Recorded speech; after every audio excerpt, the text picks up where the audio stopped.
Menjadi publik figur yang memiliki jutaan pengikut memang tanggung jawabnya besar.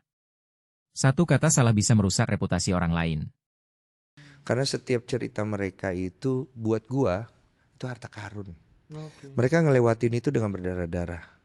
Walaupun ada yang melewati dengan jujur, ada yang melewatinya dengan kebohongan, ada yang masih munafik sampai sekarang, ada yang sudah berubah hidupnya. Iya, tapi gue menganggap itu bukan perjalanan yang mudah yang mereka akhirnya share di podcast gue. And I thankful karena it organic. Semuanya itu adalah sesuatu yang buat gue, they trust me, they want to share even though they lie on it. Gitu, ada berbohongnya dalam perjalanan. Karena gue melihat bahwa akhirnya it's not about me anymore. It's about them. They want to come. Mereka mau datang ke podcast gue aja gue udah seneng. Sampai hari ini. Tapi gue gak bisa nih kayak orang lain yang ketika lu datang ke podcast gue, I treat you gear 2. Pak ini datang Pak Menteri, I treat gear 1. Paham gue. I cannot.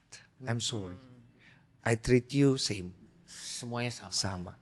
Gitu. But I respect you with all of my heart. That's why gue selalu jaga jangan sampai setiap narasumber gue yang keluar dari podcast gue kenapa-napa. Contohnya Bu Koni kemarin.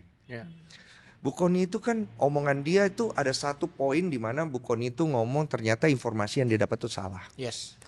So akhirnya itu menjadi hoax. I'm very sad. Gue sad kenapa itu harus keluar lewat podcast gue. Karena tapi Bu Koni gentle. Dia bilang maaf ini ternyata salah informasi di sosial media dia. Gitu.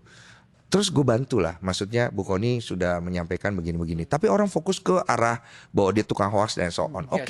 Oke gitu loh. Cuman gue sedih. Maksud gue gak mau orang keluar dari podcast gue dihujat. Karena tujuan lo gak itu kan. Terserah lah dia mau orang baik atau enggak. Lu atur deh. Tapi honestly penjahat masuk tempat gue